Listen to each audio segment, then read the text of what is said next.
we will see exactly how this turns out. According to the two racers, menu storage is a thing, but it is not a thing that will be allowed in this particular race. So, in case anyone is wondering what that's about, we recently discovered, oh goodness, Wormham, we recently discovered a new glitch that would let you store the start menu, and somebody is like crinkling a bag or something. We found a glitch that lets you store the start menu, and this can be used to skip certain areas and get past certain doors that shouldn't be gotten past. That particular glitch is banned from this tournament. Future tournaments, hard to say what the status will be, but you will not be seeing it in this race. And if you do see it, that racer will lose, I assume.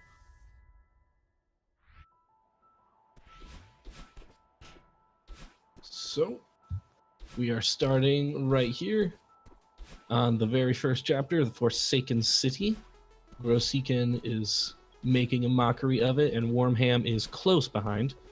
You're going to be seeing basically every speedrun tech in the game in this first chapter. We're going to see wall jumps, we're going to see hyper dashes, we're going to see wave dashes. We're going to see spike jumps. We just saw a great spike jump from Wormham right there. That was excellent. GrosHiken speeding through this room. You can do some amazing tricks, some developer intended, some developer unintended, in order to get large amounts of speed and cross very vast distances in this game. Some of these techniques you will be forced to learn if you play through the game's later B-sides and the C-sides. But a lot of them you're going to need to just learn about through the speedrunning community. And so Gross, he puts up an incredible time for the Forsaken City of 1:05, it looked like. That was ridiculous. Wormham is not too far behind. Oh, in a little bit of trouble, didn't have a dash right there. But still doing just fine. See, GrosHiken, in the meantime, has moved on to Chapter 2, the Old Site. And so the gimmick for Chapter 2, every chapter has a gimmick. For the first chapter, it's these moving platforms. For the second chapter, it is these dream blocks. You can dash into them, and Madeline will turn into this little arrow and dash all the way through the block, come out the other side with another dash, and so you can cover very large distances that way. But the problem is, if you dash into a wall on the other side, you will die. But here we find the first instance of the other Madeline, who the community tends to call Badeline, but I'm not a huge fan of that name for reasons I'll get into later. But I don't begrudge anyone for using it. So in this particular part of the level, Gross is going to get chased by the other Madeline. If he gets touched, he's going to die and be sent back to the start of the screen. All deaths basically result in you going back to the start of the screen. But some deaths are more painful than others. Oh goodness, that was a particularly painful death for Gross right there. Some deaths are more painful than others, solely for the fact that some screens can be very long. Like this one in particular, if you die at the end of it, you can lose many tens of seconds. There we go. Gross has no problem, and now he's not going to be really troubled by the other Madelines at all. Wormham has just encountered her for the very first time. And so now Gross, he has just a short little walk to the end of the chapter, no real danger. Wormham, however, is an extraordinarily large amount of danger and needs to get away from the other Madeline very quickly.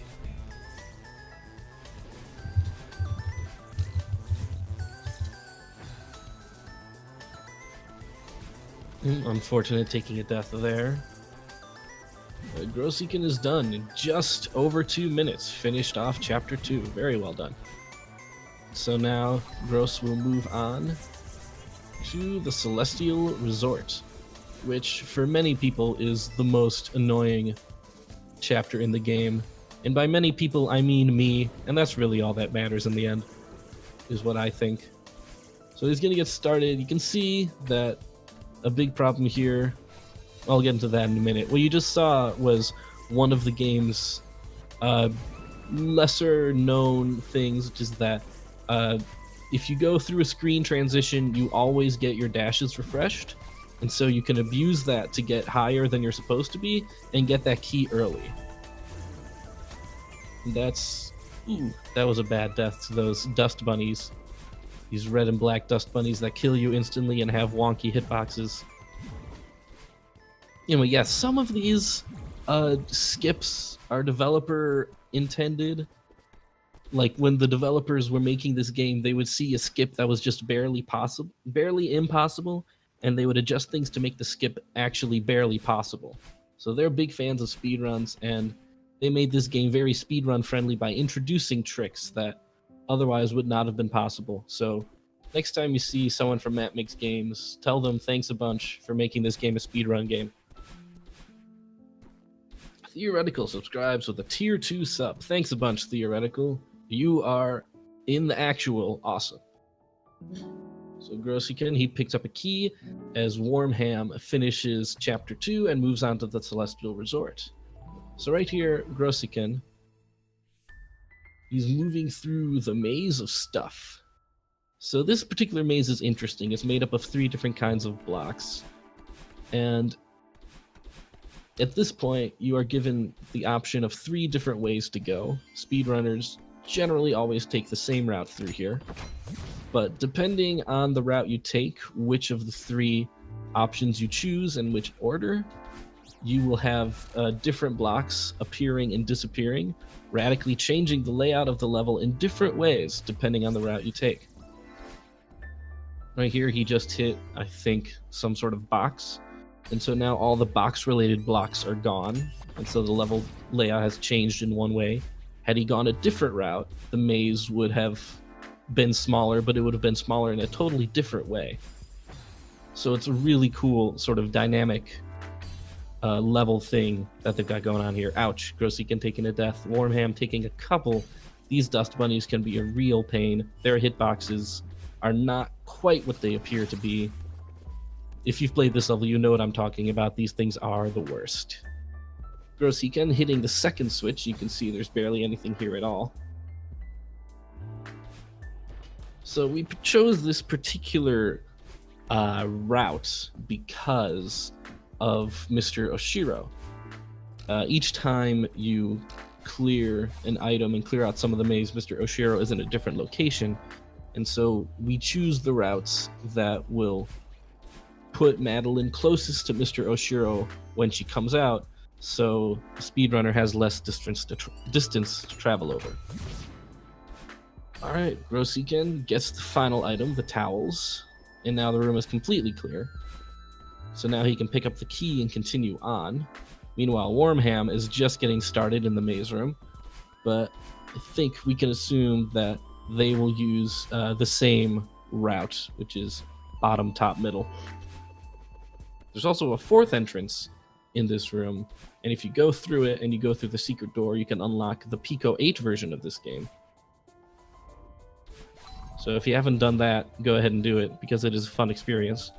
GrosHiken having a little bit of trouble in this particular room.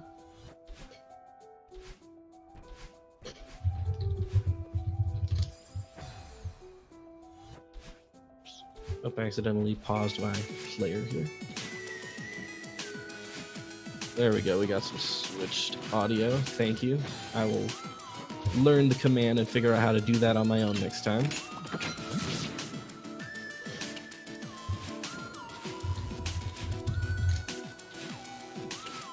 So you can see I am a bad commentator, and I will go to commentator jail after this run. So GrosHiken, he has taken care of the resort for the most part. Now he's on the roof, and he gets to get chased by Mr. Oshiro. And so this particular section of the game is maybe the most annoying in the entire game. Oshiro chases you down viciously. He runs across your horizontal position and tries to kill you. You can land on his head and do damage to him, and that recharges your jumps. But most of the time he'll run into you, and you will just die. And what's making it more annoying are just the dust bunnies everywhere, as well as the dust bunny floors that make it really difficult for you to stay put for a while and impossible to backtrack. It's an amazing combination of really annoying stuff. But GrosHiken is now on the very last screen of this chapter. If he makes it through, he's golden, literally. And he does. Very well done. It's really easy to die at the end of that section, unfortunately, and lose a very large amount of time. It's a big pain. Now, Wormham has just finished off the maze, so he's got a little ways to go, and then he'll be battling a giant goblin Goomba Oshiro. Meanwhile, GrosHiken is on the Golden Ridge. And so the thing about the Golden Ridge is a few things. You have bouncy clouds, you have dash bubbles, and you have high winds. You can see there, these dash bubbles, you hop into them and you can dash in one of 8 directions. It's basically an extra dash, but only from wherever the bubble starts. GrosHiken is making incredible speed through here. Very nice fast movement.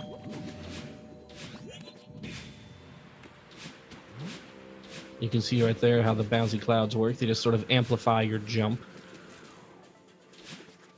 Let's see, he is going for the auto-scroller skip. That requires, very nice, a rather tricky spike jump in order to make it work right, and another tricky spike jump. Very well done. And a series of tough wall jumps right there. GrosHiken is really making a mockery of this stage. This Wormham is currently making his way to the end of the inside of the Celestial Resort, so he will soon have an extremely annoying encounter with an extremely annoying, highly anxious man.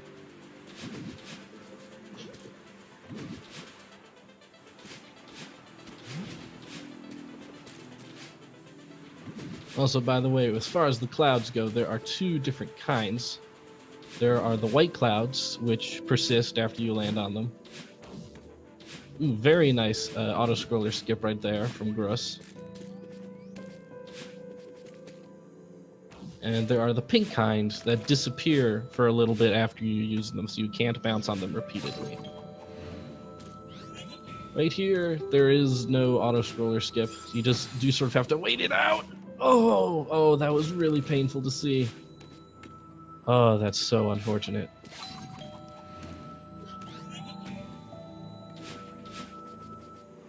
He's trying to jump off of that thing, but unfortunately dashed a little too far and ran into spikes. Wormham on the final screen, resetting the screen to get a more favorable cycle, which is an interesting mechanic that I don't see much of, but props to them. Basically, there are 2 different cycles that a room can have. The first time when you enter the room and transitioning from a different room, you get 1 cycle. When you die in a room and have to restart it, you get the other cycle. And one or the other could be more favorable, and so he chose the instant death and retry to get the better cycle. And it paid off because he got through that room in 1 go. So well done to him. So now he is also on the Golden Ridge. I assume both of these people are men. One of them could very well be a woman. I am not sure. But Gros is right there, all done with the Golden Ridge, and moving on to the next chapter of the game, which is the Mirror Temple.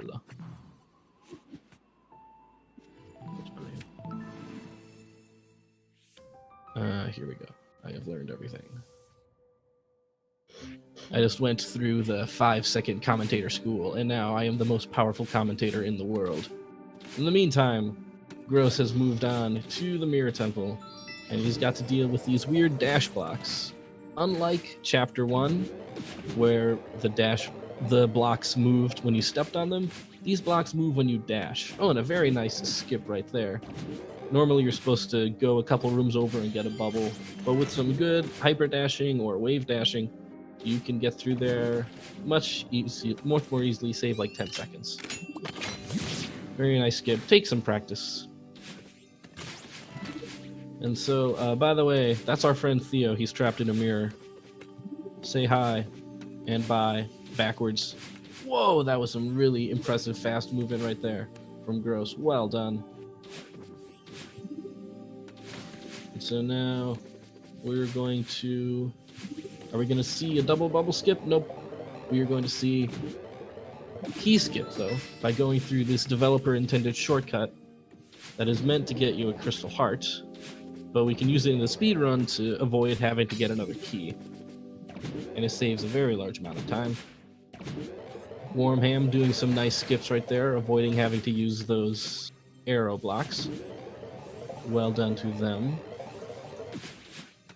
Well, Gross is about to have a very disturbing out-of-body experience. Now, this is the part of the run that is too spoopy for daytime, so we only see it at 1 o'clock in the morning. This is the spoopiest of all. This is the Seeker section.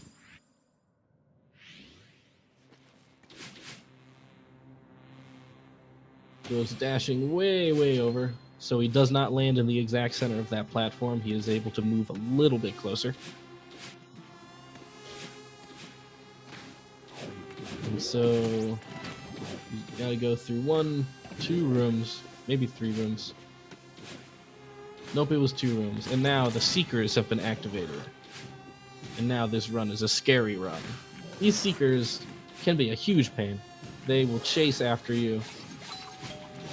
They will direct line of sight on you. They can curve. They're a real pain to deal with if you are not an experienced speedrunner. But they can be useful in some ways. For one thing, if you get them to dash in the right direction, as you can see right there, they will hit keys for you, making your life a little easier. You can also... not good. You can also land on them, as he did right there, and use their explosions to hit keys for you. Their explosions can also propel you forward very quickly. So they can be a boon, or they can be a bane.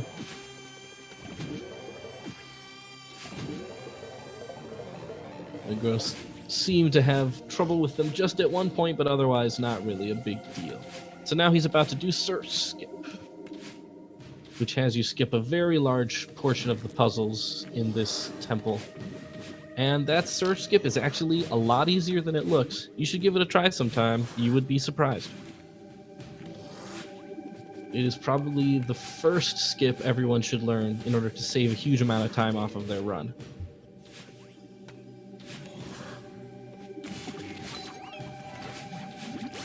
Gross just taking care of business like it ain't no thing.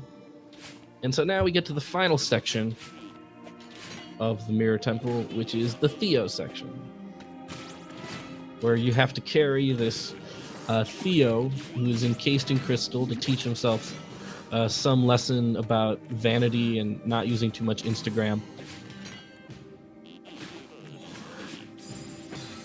Speaking of, these Seekers, as you just saw, they can actually be permanently killed if you get them squished underneath a door.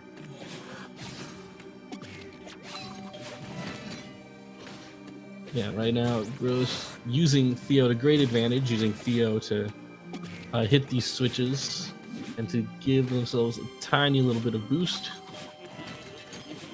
You can do some really cool movement with Theo if you know what you are doing. Wow, that speed, though. Gets hit by a Seeker. Still, though, it was super cool.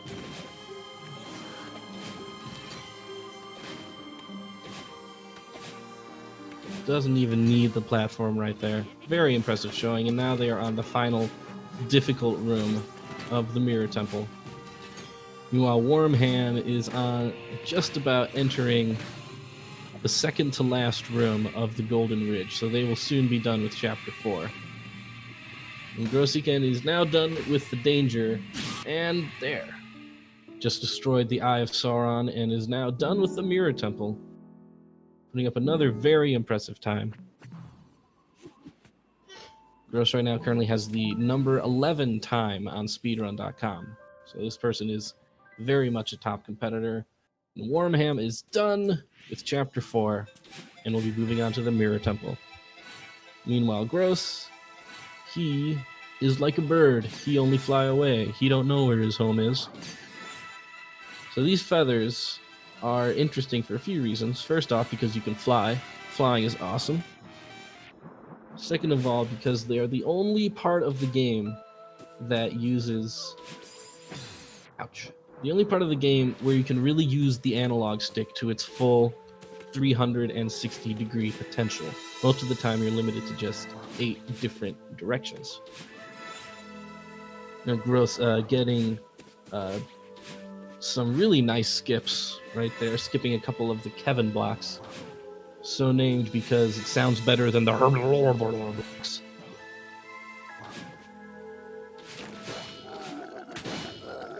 As you can hear right there.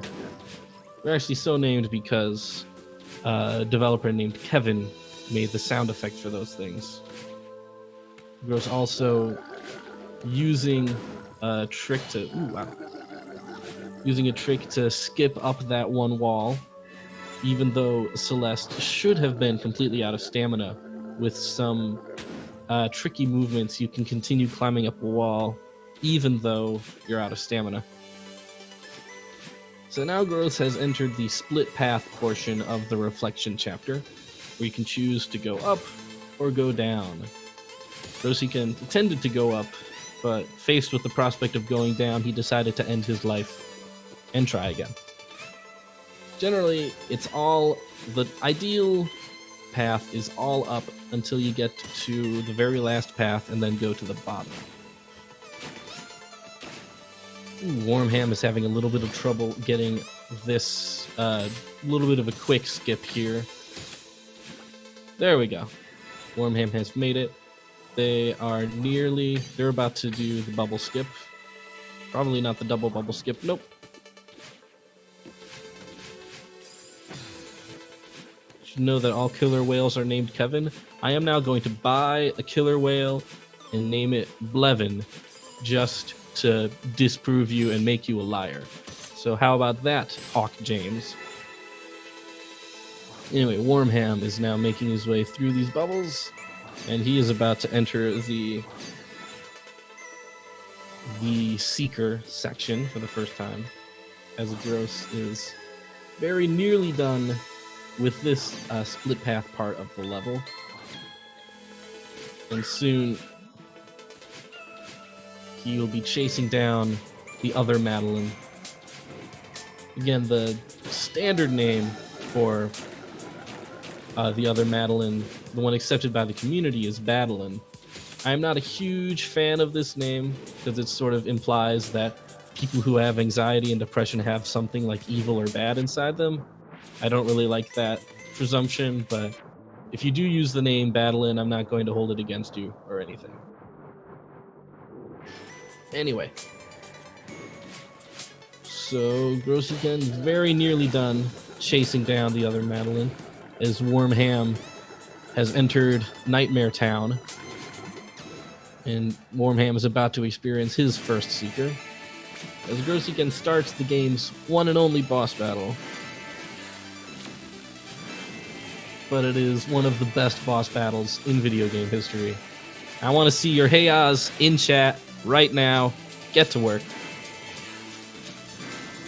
So for this boss battle, all you have to do is dash forward and smack other Madeline in the face. It can be tricky because you've got lots of spikes, you've got falling platforms. Also, Madeline is shooting lasers and Hadoukens at you. But the thing about this is that Madeline's hitbox is... Ooh, took a hit from a Hadouken right there. Madeline's hitbox is way larger than it looks. It extends a little bit outside of her. Madeline comes from the press kit for the game? Oh, well. I have been told. Alright, so that is the official name for this character. Playful Piano, RIP sub. GrosHiken taking a death there. Anyway, thank you FC Racers for the knowledge drop. So Battlein does come from the press kit for the game. Still not a fan, but whatever. Anyway, I was talking about this character's hitbox. Is that it's like a magnetic hitbox. It extends a little ways out in front of the character, and if your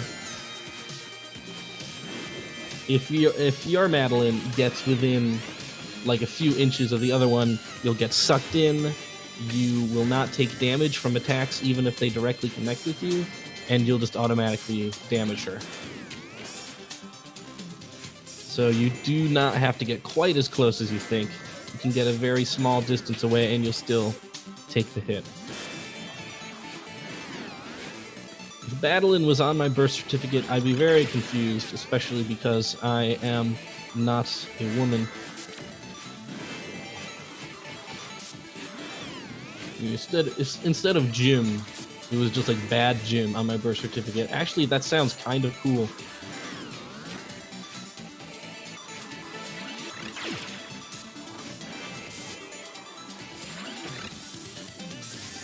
Alright, Katia, well, I mean, to each their own.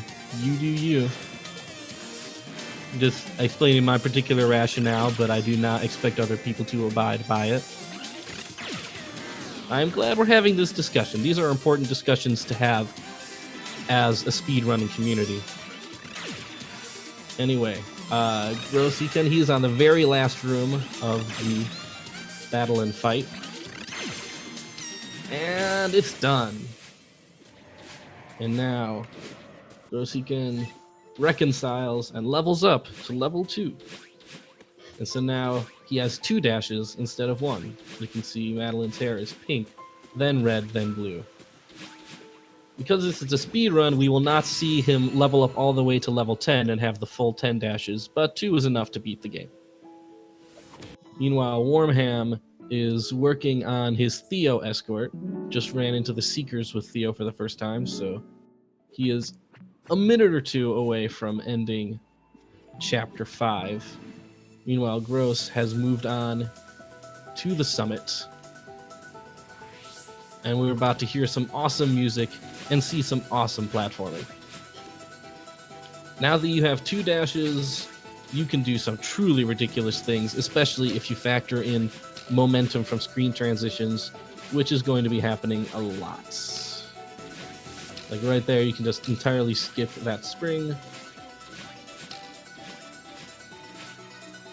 Yeah, movement is now officially completely broken. And we're going to see some amazing work from Gros here, I think. So, the summit starts at 0 meters, and you're working on a reflection, basically like a remix of the Reflection chapter, because Reflection takes place at the bottom of the mountain. Moving up 500 meters, we get back to the remix of level 1, the Forsaken City, with its moving blocks. And then we'll proceed from there through all of the chapters of the game, up until we get to the very top of the summit.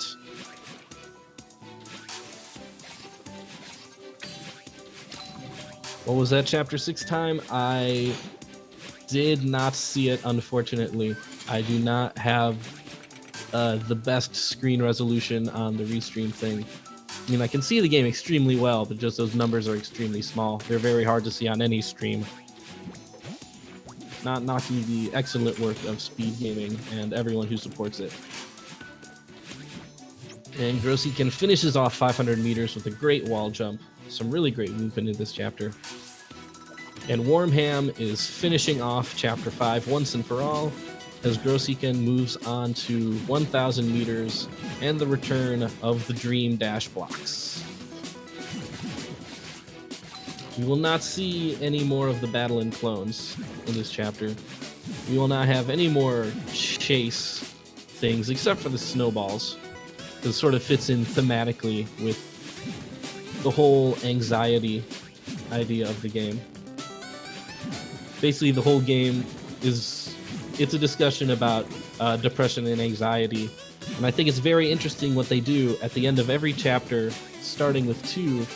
They introduce a new element that chases you down and makes it difficult for you to sit there and plan your movement, and so it actually introduces anxiety into the player, which I think is a really cool mechanic and sort of helps get you into the mindset of the game.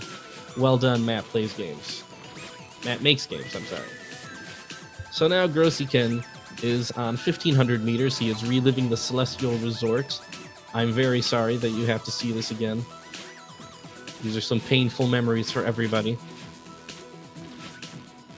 But he is acing the Dust Bunnies, no problem. Just moving through here like a man possessed. Doesn't even need to hit the... Ow, ow. I'm gonna say doesn't even need to hit the key. Still doesn't. But yeah, these are some extremely tight jumps.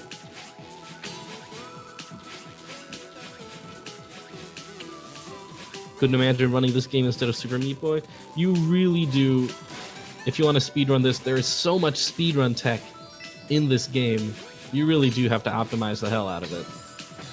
But I think seeing yourself move at incredible speeds, in my experience, is usually worth it.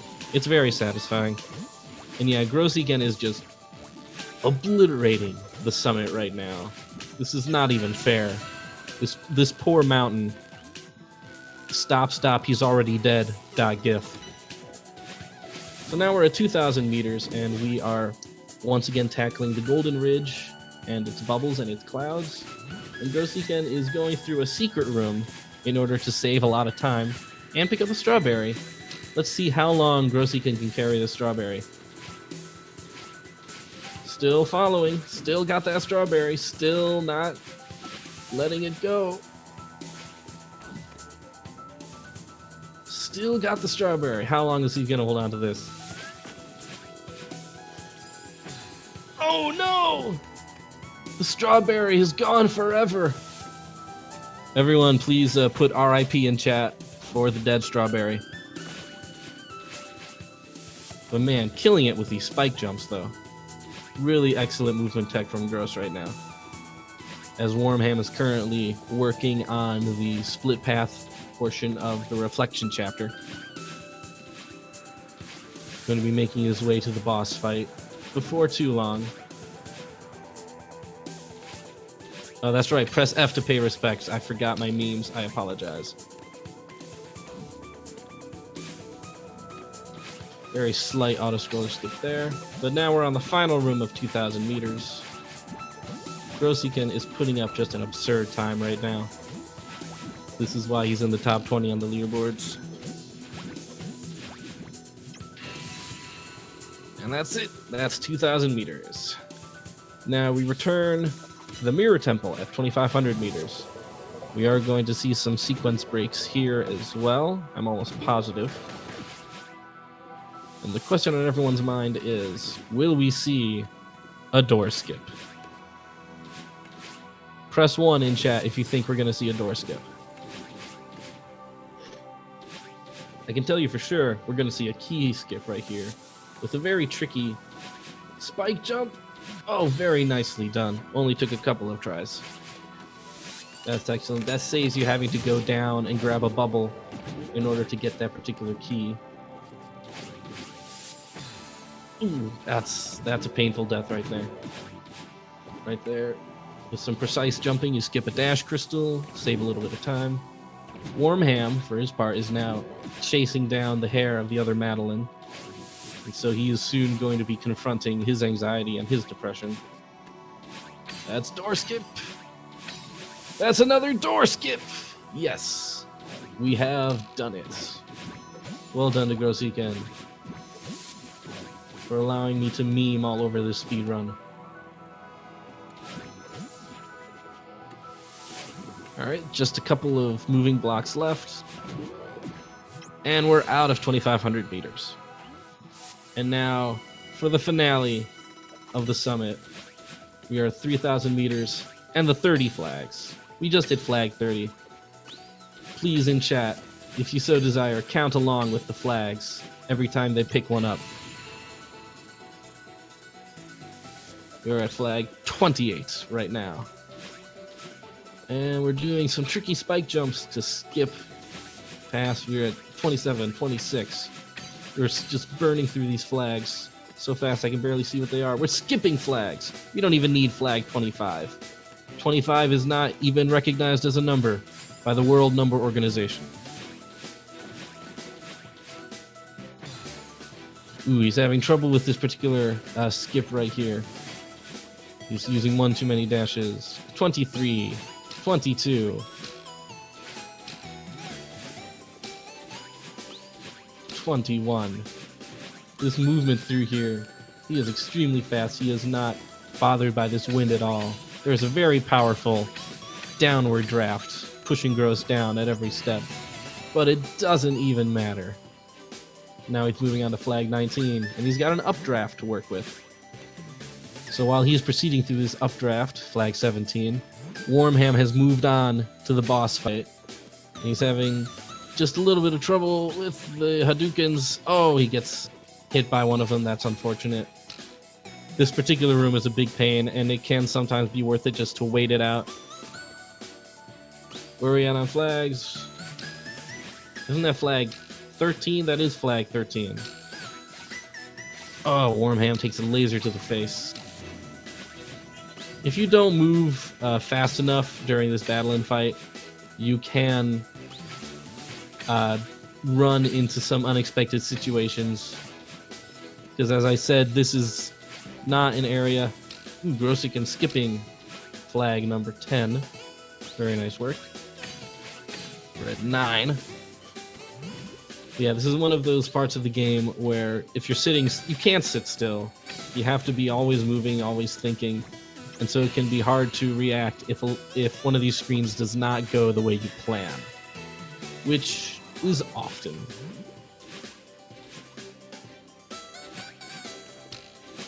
GrosHiken skips flag number 5. Who needs 5?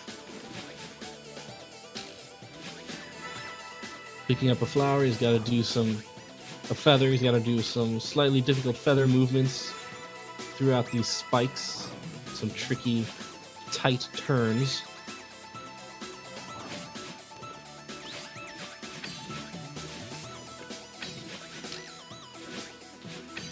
No, he's on an excellent pace here. And on the final flag, he's about to make his way to the summit. Just a little bit further and done. Time, GG. Well done, Gross. A 34:05. That is an excellent time right there. That would put you right there at 21 on the leaderboard. So well done to Gross. If you want to hop in for an interview, feel free to come on in. I will mark this person down as done. So now we are switching over to Wormham's audio, so we get to hear the awesome Hayaz once again as he's battling the second part of the battle and fight.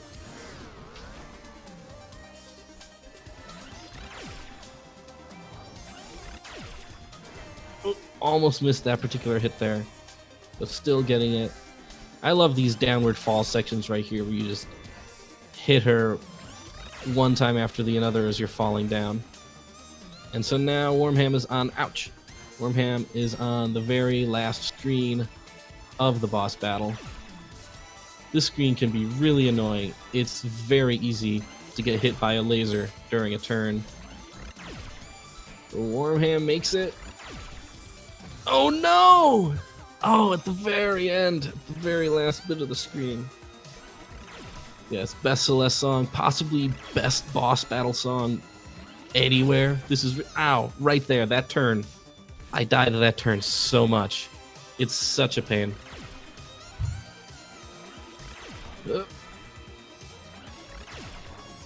Ooh, just barely missed it there. Alright.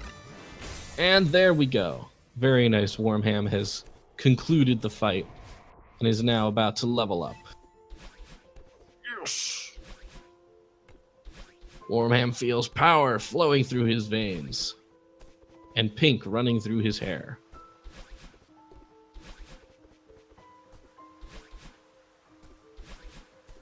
Fun fact, if you dye your hair pink, you will be able to jump twice as far.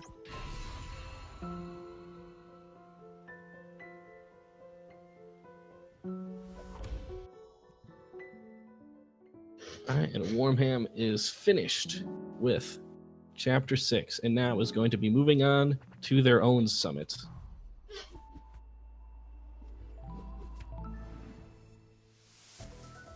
And now for the other most amazing song in the game, which is Reach for the Summit. Shoutouts to Lena Raine, who did the soundtrack for Celeste, who did just incredible work. Ooh, that was unfortunate. Did not get the wave dash that he wanted, so ended up one dash short. That can happen sometimes.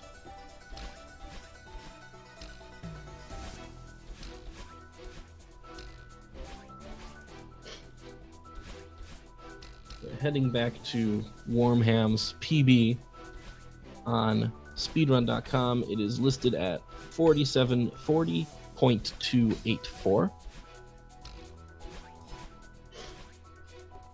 And so I think it will be rather tricky to hit that time and get a PB here, but I think it's certainly possible if Warmham pulls out all the stops and has a really excellent summit. Starting off with a very nice wall jump there, just skipping the moving blocks altogether. Yeah, Warmham is employing some serious speed tech right here. Using wall jumps, hyper dashes, wave dashes, spike jumps.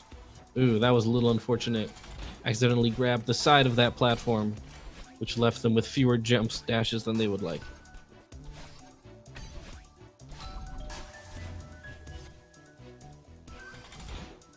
Someone get the door. It's Domino's. Oh, ooh, fortunate. Used a dash when they did not intend to. It's one of the tricky parts of the summit is summit makes you think that you can use more dashes than you actually can, and so you have to make longer jumps than you would think. So Warmham is now on the final part of this level of... Ooh, a very nice jump right there. Didn't even need to do the wall jump, just hops up.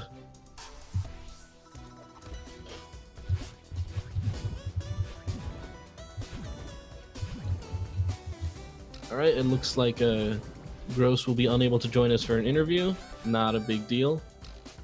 It is understandably quite late for those of you on the East Coast.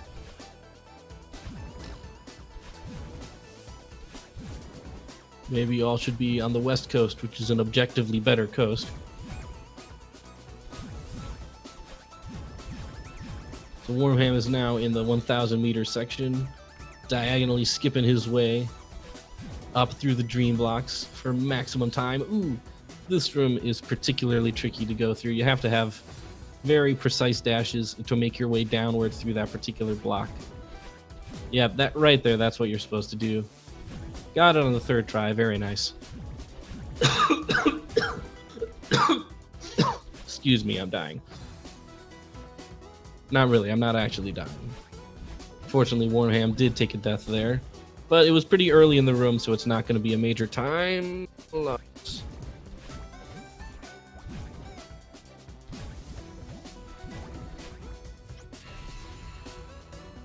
There we go, Warmham has completed 1,500 meters.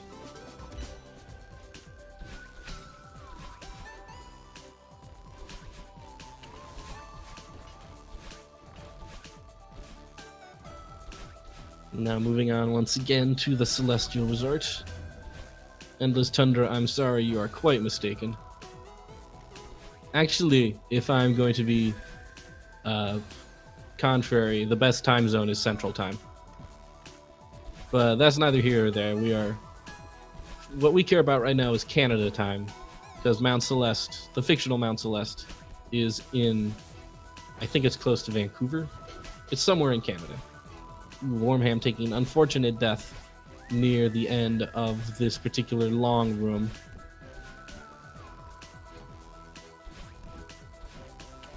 Yeah, these dust bunnies, they really are just the worst.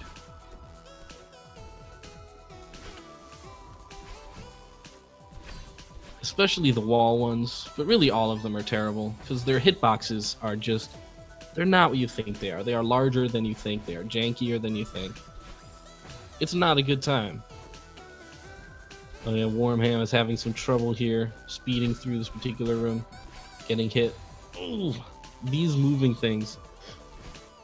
This is something that kind of drives me out of my mind playing this casually, which is that you sort of have to time yourself, your movements, plotting them several steps ahead.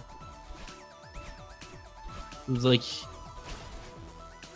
timing one movement is tricky enough, but timing a second movement can be like timing 2 movements ahead based on some moving dust bunnies is a real pain casually.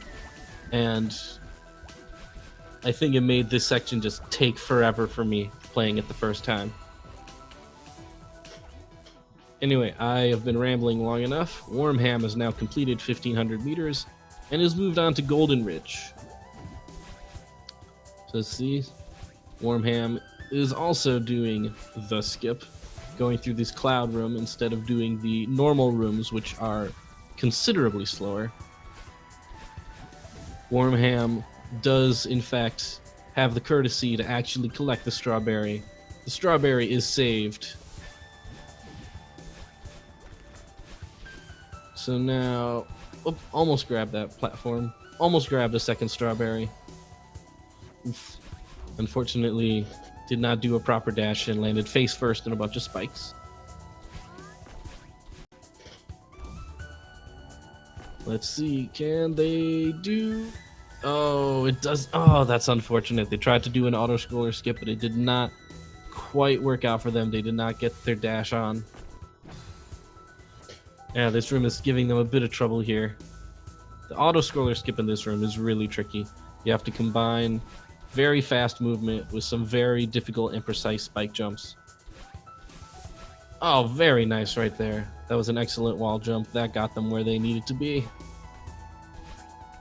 It's always interesting seeing what speed tech some people go for and what speed tech they decide to leave for learning for later.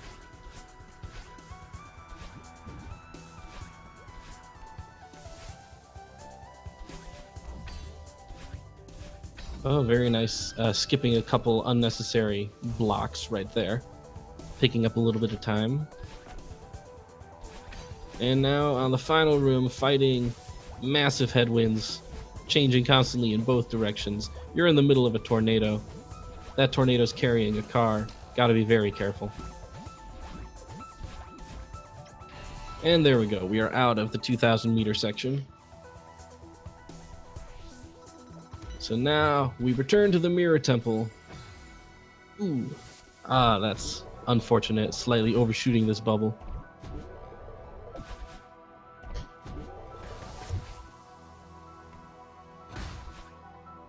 Yep, going backwards through the room to get a little bit more momentum. As I have mentioned previously, you carry... I may have mentioned it in the previous race, but not here. But when you go through a room transition, 2 things happen. First off, all your dashes replenish no matter where you are, even if you're in the middle of the air. And second of all, you maintain whatever momentum you had. And so if you go very, very fast through a screen transition, you can get ridiculous speed and cover distances you're not supposed to be able to cover. Warmham right here trying to go for... Oh, very nicely done. Took a couple of tries, but still, that's a very difficult spike jump that's required to be done.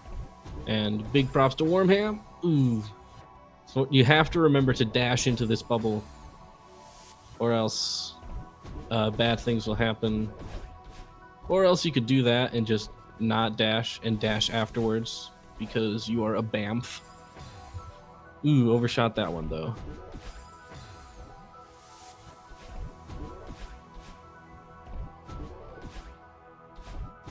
Bubble Drum Troll King believes in science in base 10, well, I believe in a thing called love. Just listen to the rhythm of my heart. Wormham getting a very nice skip right there.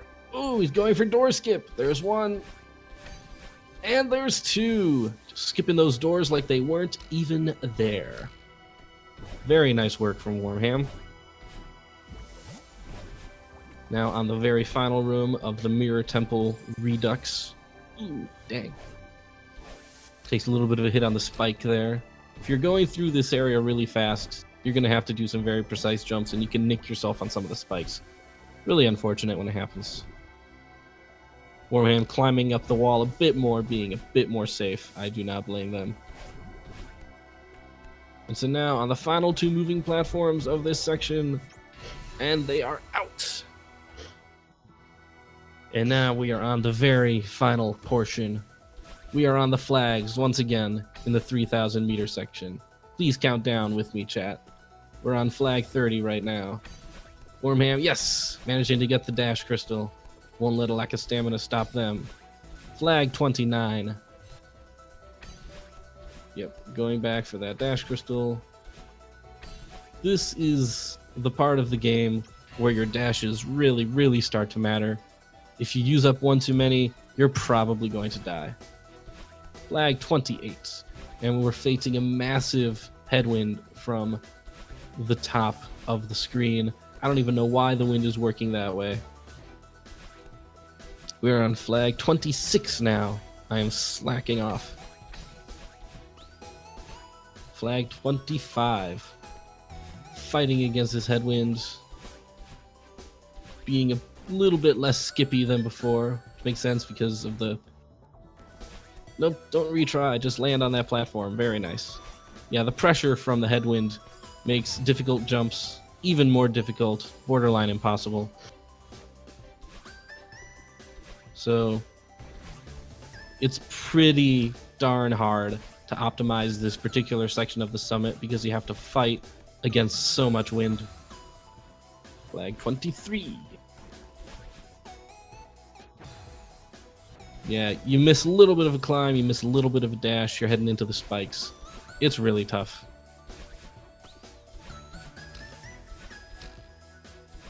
But manages to make it. And we're on flag 20 something. There we go. We just hit flag number 20. And doing a couple of wall jumps to speed things up. And Wormham is done with the headwind. Now Wormham has a massive tailwind as he hits flag 19 and finds some clouds. Flag 18, flag 17. What even are flags? We don't care. So now instead of a, oops, used one too many dashes. It was like I was saying, if you use a dash in the wrong place, you're basically dead. So yeah, so now you have a super strong tailwind. So now you're jumping extra high and dashing super high, which makes a lot of jumps possible that were not before, but the game sort of expects more of you. So once again, it becomes pretty hard to optimize. Ooh, having some trouble. There we go. Hits flag 14. This is an... Ooh, ouch, that's painful. And this particular flag is pretty demanding with your dashes and your jumps. If you spend too much time climbing the wall, you're not going to make the final jump. But Wormham does. Hits flag number 13. And then hits some spikes. Just barely misses the spring. This game does not mess around. It can require a lot of precision out of you. And if you're just a little bit off, you're done, son. Oh, that's really unfortunate. Wormham wanted to hit that one key last and then use their excess dashes to head upwards. But the block did not move fast enough. And they were unable to complete their journey. I mean, it was a nice thought. It's a solid strategy. Unfortunately, the blocks were not cooperating today. But Wormham is done and hits flag 12. And flag 11. Dash is a little bit too far. Dash is a little bit not too far. Too not far. Now, it's possible to skip flag 10 here if you are feeling bold, but many people don't. Wormham doesn't, and that's fine. I don't think his opponent did either. And as you can see right there, it was a good decision.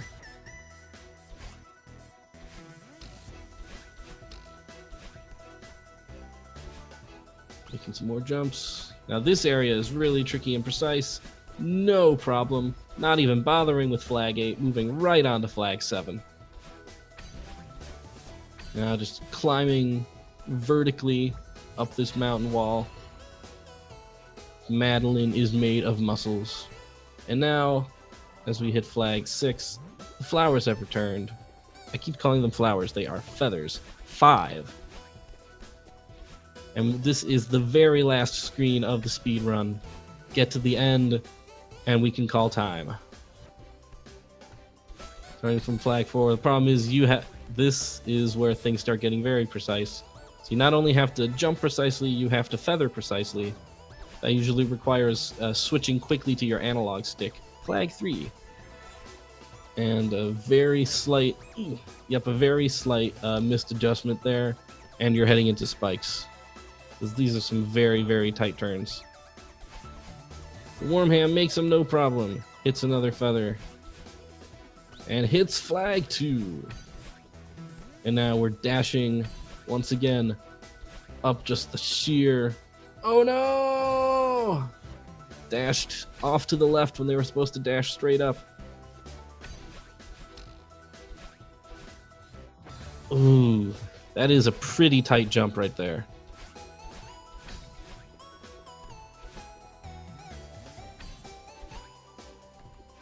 Oh, was able to fall back down. Recover instead of dying. Hitting the spring. There we go. That is the jump they were trying to make. Oh, right at the very end. There are so many precise jumps in this section. It can be really easy to kill yourself when you did not intend to. This game can be very unforgiving, and it's very mean to end a speedrun like this with such difficulty. But I believe in Wormham. Everyone in chat, please give Wormham your energy. Let us form this spirit bomb that will propel him to the top of the mountain. Oh no, not again. Needed to climb up the wall, but instead did a jump in the wrong direction. Wormham, you have my energy. The people of Earth believe in you. Oh, I see the problem. That's unfortunate. He is running out of stamina, and he's not able to climb upwards, and instead is forced to jump backwards into spikes. Oh man, this flag 2 is really treating Wormham poorly, but he's so close. This one final challenge, and then he will taste sweet success. We believe in you. We're giving you our emotes for energy. Climb this mountain, defeat Majin Buu, save the community center.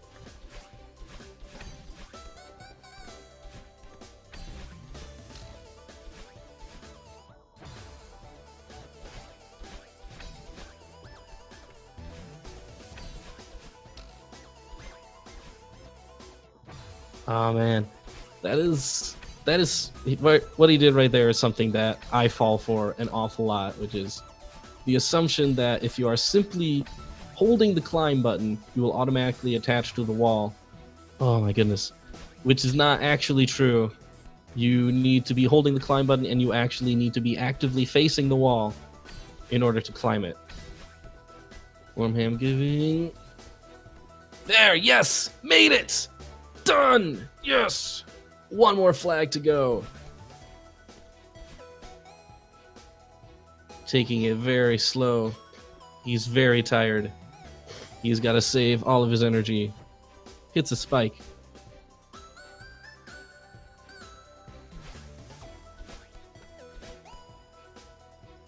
He's just hanging out. He's letting off some steam. It's such a difficult climb. He's so low on energy. But he can make it. You can do it. We believe in you. Get some air. Get some energy. Take all the time you need. Recover your strength. Recover your stamina. Granulus, be nice. and he makes it. We got another difficult jump right here. Gotta do 2 successive dashes. Oh, well done. Very nice. Just a few more of those to go.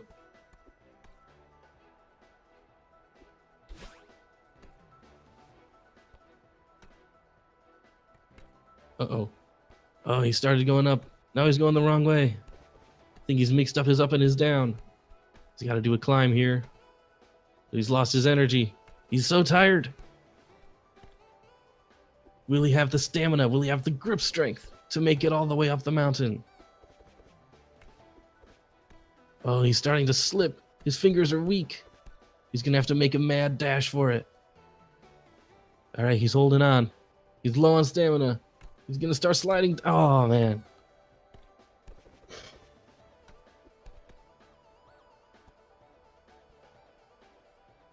He's thinking about what to do. He needs to figure out how he's going to overcome this obstacle. He's made it all the way up. He's sliding down.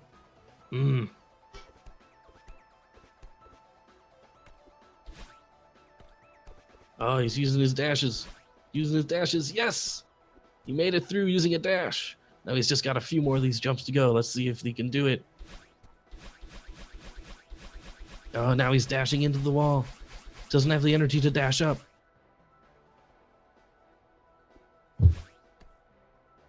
All right, he's made it up. He's just got a few more of these to go. He's approaching carefully. Doesn't want to hit these spikes. He's gonna have to be really careful.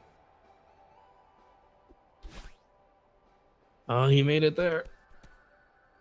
Oh man, he nearly fell off right there. That would have been really bad. Now just one more set of spikes left. If he can clear these spikes, it's an easy climb to the summit.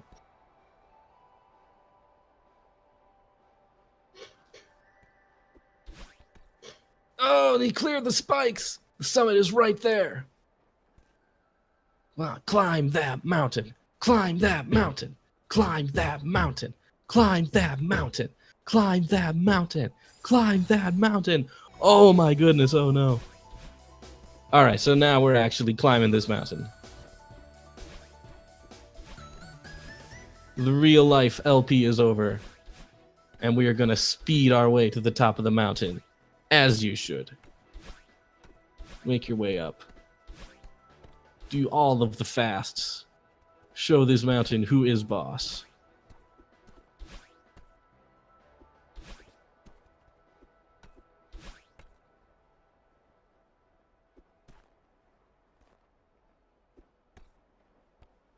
Just a little bit left. Continue going right. Keep Castlevaniaing. Be the bull. See the red. Go towards the red. For real though, at some point we are going to have to vacate this channel. So you do have to finish this run eventually. At some point, the people restreaming and commentating have to go to sleep. Are we going to see the sub-hour from Wormham? He's got 6 seconds left to complete a sub-hour run.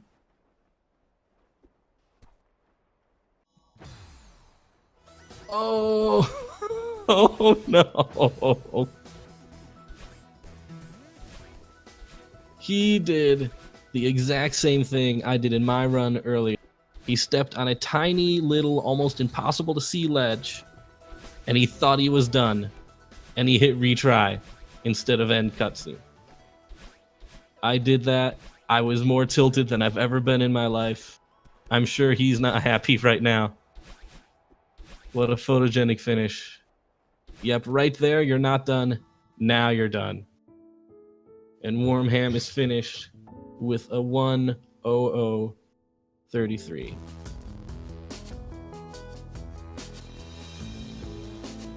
(1:00:34). My mistake.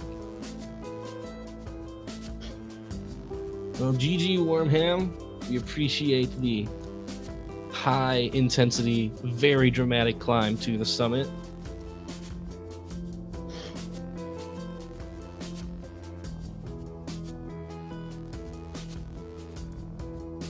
where we are at the moment.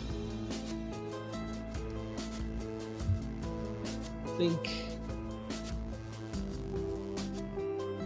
it is possible that we may need to depart. We'll ask if it is okay for a super quick interview. We'll hear from these folks. We'll see if Warmham feels like doing an interview at this time. I do know it is 2:10 in the morning on the East Coast. So if Warmham does not come in here in the next minute or so, I think we are just going to cut this stream off. But well done to both runners. GrosHiken absolutely crushing it. Warmham, how's it going? GG. I reached the summit. You did reach the summit. I saw that. All on my own. I was very upset because I did the exact same thing you did in my race, and I was the most tilted I had ever been. I was trying so hard to get 1 hour exactly. Yeah, I saw that, and I saw you stop at this invisible ledge most people don't even know is there, and I said, oh no. I didn't know it was there either. I really did some exploring while I was waiting. You did.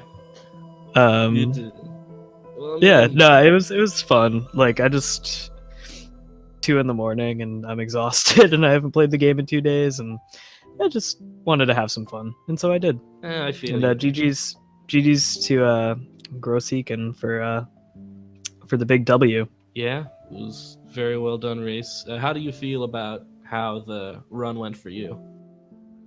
It was just, I just like knew it was kind of like be a disaster from the start of the run. Like I got like a 5:30 old site or something, which is like not my standard right now. And then it just kind of stayed bad. but those runs happen. Yeah, it's rough. It's 2 in the morning. It's hard to be at your best. Yeah, and like it's whatever. This was my last tourney match actually. Right. Which was, might as well go like this for sure. Yeah, this tournament was a blast. I improved actually a ton relative to when I started, because when I joined the tournament, my PB was like over 2 hours, and oh goodness, now it's down to like a 47. So it is 47:40. That's right, and so I'd say that's pretty good for a month. Just kind of playing on and off. So I'm satisfied with that, and great work. It's been kind of a nice introduction to the community, and definitely going to keep watching the tourney evolve and keep doing runs and just kind of see where the wind takes me. But all right, sounds good. Yeah. Any last things you want to say? No, thanks so much for commentating. Thanks to Speed Gaming for putting up with my BS. And enjoy the rest of your night. All right. However much of the night remains. Thank you for racing. Thanks for coming in. Going right to bed. All right. Get to bed, man. Good night. Right. Good night. So thank you, everybody, for watching. Thanks for sticking around so long. This is probably going to be the end of the night for Speed Gaming. There may be some other late night things. Oh, we've got some Legend of Zelda randomizers going on still, so we might switch to one of those. But for now, if you would like to support Speed Gaming, you can do so with PayPal. You can sub on Twitch. You can subscribe directly on Patreon. And of course, make sure to follow both of these runners and see more of their Celeste running in the future. So thank you, everybody, for watching, and have a good night.